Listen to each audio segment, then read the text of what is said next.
Thank you, Mr. Chairman. And Senator Cassidy, as an engineer and somebody who looked at the data, I can confirm that the amount of carbon that's results from production offshore from Louisiana is a lot less than what comes from Venezuela. So, Secretary Haaland, I want to thank you for today's announcement that the Department will produce a draft plan for the offshore oil and gas leasing program. In some parts of Arizona, the price of a gallon of gas is now above $5 a gallon, well above the national average, too expensive for hardworking families that have to commute to work and take their kids to school and struggle to buy medicine and groceries. As the Chairman Manchin, mentioned in his opening remarks, the two of us, Senator Manchin and I, wrote a letter to the President urging him to develop the next 5-year plan for offshore oil development in the Gulf of Mexico. And these 5-year programs, as you know, Madam Secretary, are important because they designate which areas are open to development, and they send a signal to the market as well and to investors that the federal government has a framework in place for approving future projects. Your announcement that you will produce a draft 5-year offshore plan next month is helpful. How soon will we get a finalized plan from the Department of Interior?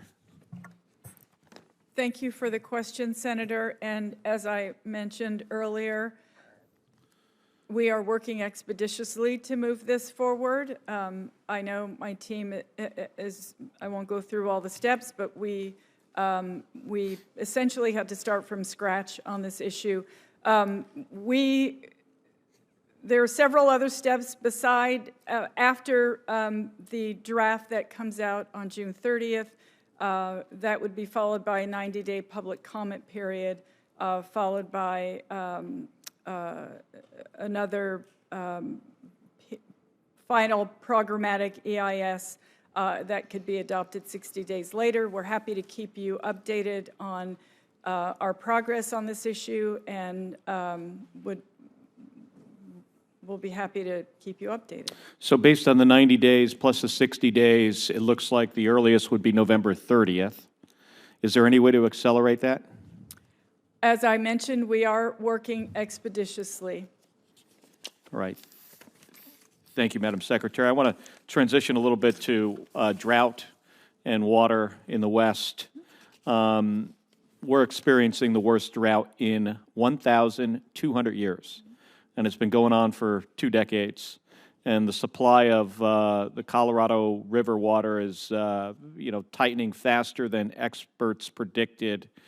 And we have already in Arizona curtailed about 1/3 of our share voluntarily of the Colorado River water. Lake Powell is so low that the Glen Canyon Dam is getting close to not being able to generate power anymore.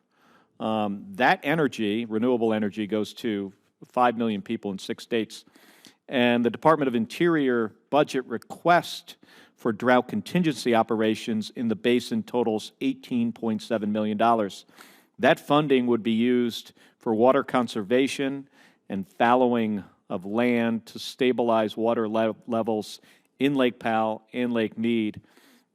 The President's request for drought contingency operations is simply not enough. $18.7 million is not enough money for this. Can you work with us to re-examine this budget item? Senator, we're always happy to work with you. And I do want to, yes, recognize how terrible this drought is. I'm from New Mexico, and you see the fires that are happening because of it. So yes, we're always happy, more than happy to work with you.